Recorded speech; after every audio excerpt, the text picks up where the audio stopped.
Jimmertha sibh is mise Maria Coleman agus tá mé anseo le cruisís garage a thuirtich faoin tógra alíne dar bhanam Filleadh Cholmcille.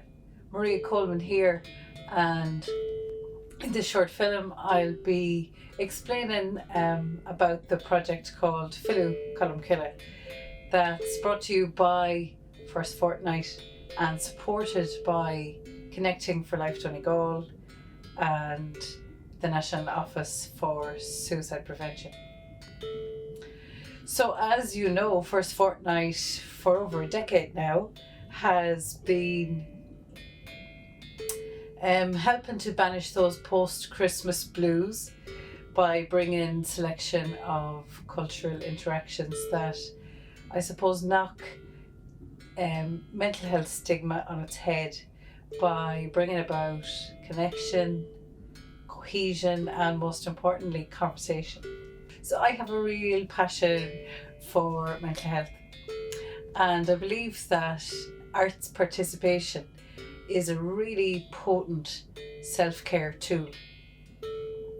I believe that people are innately and abundantly creative, but it's just that society has led us to believe that artists have some kind of genius and they have this license to generate this magic thing called culture, and the masses are kind of trained to be good consumers of culture. So with the project Filleadh Cholmchille, I'm kind of hoping to remind you that you have a license to just give it a go, and I'm hoping to create opportunities to playfully engage in art creation in the hope that it's going to nurture your well-being and, like I say, give you this really potent self-care tool.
So in this project, I'm coming at the act of being creative in a very playful way, and I'm using a Samuel Beckett quote like my mantra throughout, and the quote goes, "Ever tried, ever failed, no matter, try again, fail again, fail better."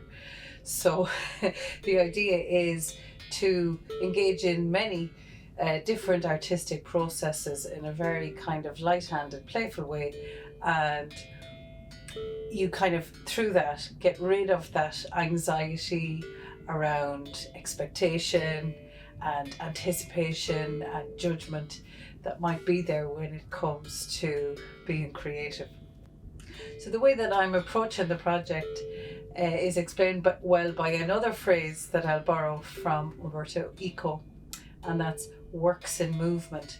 So rather than an artwork being finished, in a work in movement, an artist makes a scenario that kind of gives the audience or gives the participants a construction kit that allows them to assemble the artwork in their own particular way, creatively in their own particular way. So actually audience, spectator is no longer the right kind of word. You have to go toward using words like co-creator for the people who make it, the participants that make the piece. So in this project, I have put together numbers of different workshops. Last year in first fortnight 2021, I had the yoga drawing jam. So because of the lockdowns that were happening then, it was a video piece. So I expanded on that and I made the yoga drawing jam part 2.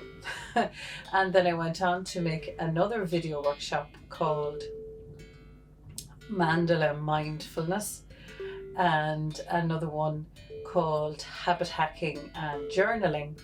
So there's straight away 3 of the different workshops involved. And in the pilot, we had 2 other workshops, very enjoyable live workshops, and these were a combination of sound making and listening using sound healing type instruments, very playfully, with the idea of making a kind of a background soundtrack. And then the other piece that we did was looking at using our phones as a creative tool. So it was a crash course in digital photography and time-lapse video and video. By these workshops combined, the participants on the project were able to kind of pick and choose what part of the construction kit that they wanted to use to make a short 1-minute audio-visual piece that I'm describing as visual poems. And throughout this short film you'll see some of the visual poems that the participants made.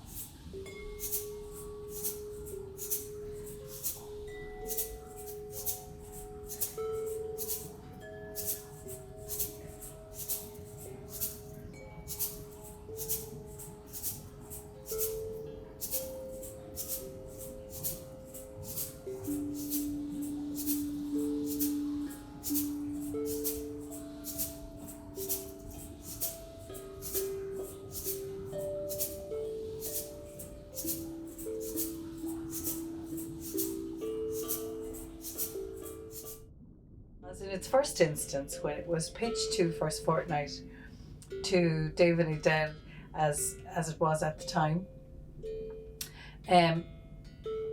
the intention was to engage where there was a clear need for the use of the arts to improve mental health outcomes.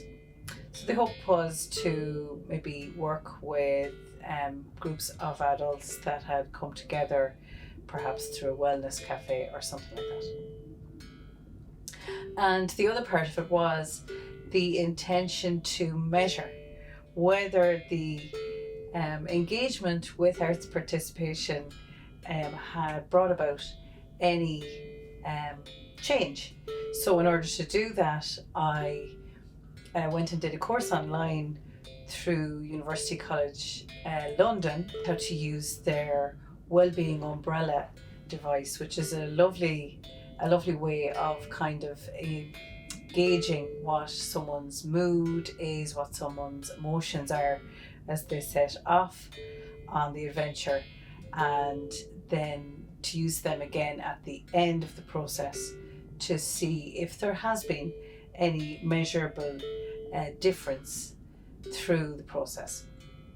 And I suppose with something like arts engagement, it's very subjective. So that's why you need a kind of nuanced tool like these wellness umbrellas. So we're here in beautiful, beautiful West Donegal. It's kind of wild out there in the wintertime, but come spring and summer, it's absolutely stunning, stunning place to live. But what's a challenge for the people up here is the travel, how dispersed the population is. So that's also a challenge if you're trying to engage with specific populations, specific groups in that dispersed place, and also with the unbelievable, almost impossible weight of kind of rolling lockdowns. The next move then was to go and see, would it be possible to move elements of the project online? So that's when the video workshops were made. So once they were there, it was possible to conceive of the project being kind of a hybrid between video workshops, and kind of waiting and watching to see when it would be possible to come together in a live setting. And I felt like it was exceptionally important to come together, to have a sense of cohesion, a sense of energy, a sense of community in order to bring the project together.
So, long story short, I eventually contacted Pobalscoil Ghaoth Dobhair because I became increasingly aware at that stage that the teenagers were in need, because during this time, at the same time, I had gone and done another certificate in mental health awareness, and as part of that I wrote my kind of major essay for that about mental health in Irish school settings and secondary schools.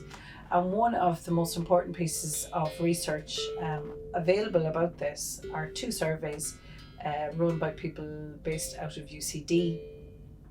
Wonderful work called the My World surveys. So the first one was done in 2012, the second one in 2019, and for example, anxiety on the scale of high anxiety or extremely high anxiety had gone in those 7 years from 11% to 22%, and similarly with depression, where the participants in the survey had self-reported bad depression or very bad depression, it had gone in those 7 years from 8% of the school population to 15%.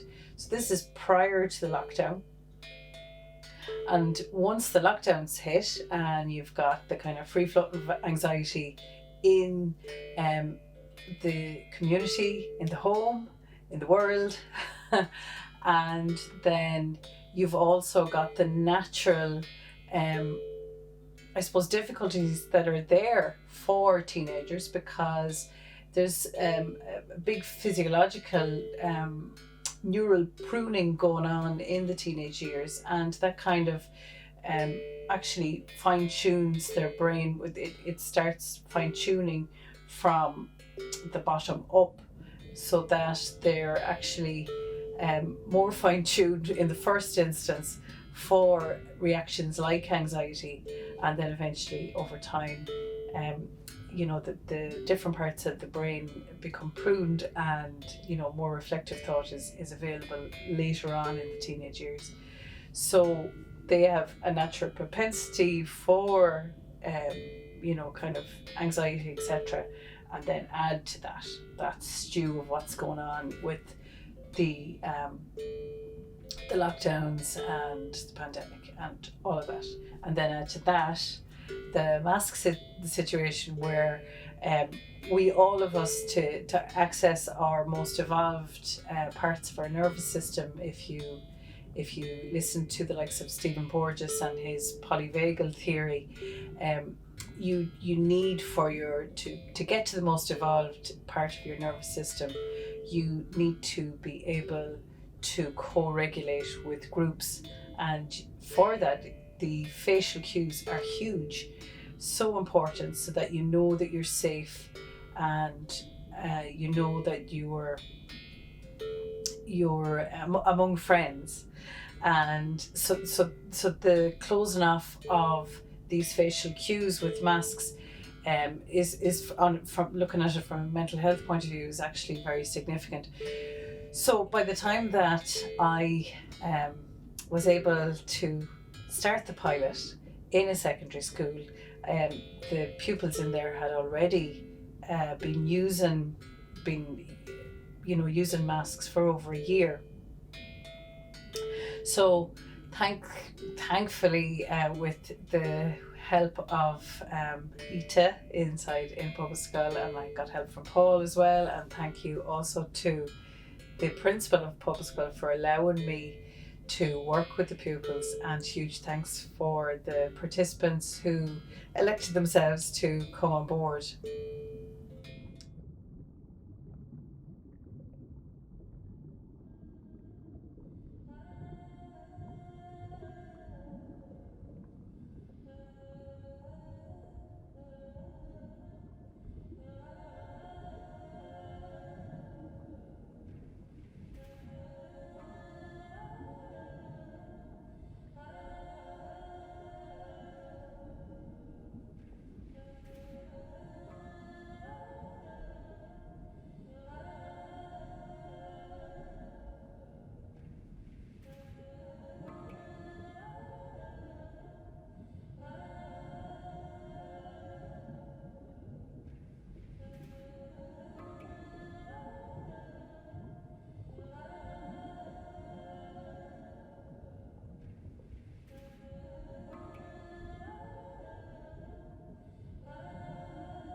Thanks for taking part in the project.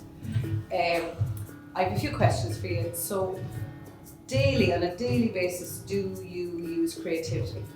Yeah, like most days of the week, I will like sit and draw and like maybe play guitar and just a variety of like different stuff. Brilliant, that's brilliant. And are they habits that are easy for you to keep, or are they habits that you have to poke yourself to keep doing? I feel like just in my spare time, I'll kind of just find myself go to like kind of do things like that. Yeah, so you're naturally drawn to doing it. Yeah, good. Yeah. Is there any creative stuff that you do yourself naturally on a daily basis? Drawing, sketching. Oh, very good. So you're singing either. Oh, beautiful. Yeah. Beautiful. And tell me, during the lockdown, did you use those creative habits? Yeah. A lot. A lot. I think I annoyed my family like how much I was singing. Like just through the house. So yeah. And ceapan tú go sé tábhachtach do sláinte meóra ben cruthaíoch? Tá sé tá sorm ghenú níor anúntas. Yeah. Bhín spin máigart nar tá tú den ealaí na bhíon. Yeah.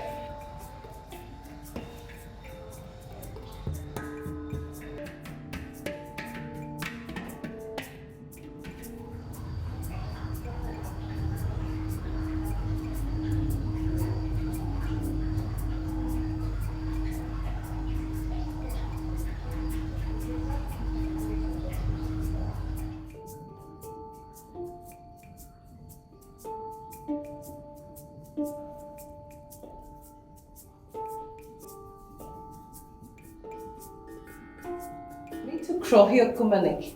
Bhí Sawala Annie been playing flute like Annie agus Jim Allen Foster. So Tata Crohiog Jagra. Tá. Eid mai. Agus Kijid Warla, when she towel to the Slanchimura. Aberlum nor vi an Jean Glasal or Shul. I'm not Crohiog Iganam Shin. Well, we smoke cruya, yeah, like like so Jean class, we man smoke cruya, like because Revshin, like we were mad generally much more because we man able to generally like galgaji. We smoke actually like just we man is grey. I guess neuro yeah big again like we man some other. So just hush much and we smoke hush la alley, drawing, say that it's all counting. Good. And so, what class were you in when the lockdown started? I was in 6th class. 6th class. So what year are you in now? Second year. 2nd year. So you've been 2 years with masks on faces. Masks don't really bother me. Uh-huh. It was the lockdowns when you were isolated from the room, which was kind of a problem. Okay, gotcha. And what about journaling, writing, any of that? Writing's always been good for me to get my emotions out. Journaling always just frustrates me. Okay. So you enjoy the project? Yeah.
So, in closing, I just want to give a huge thanks to the participants from Pobalscoil Ghaoth Dobhair for giving of their time.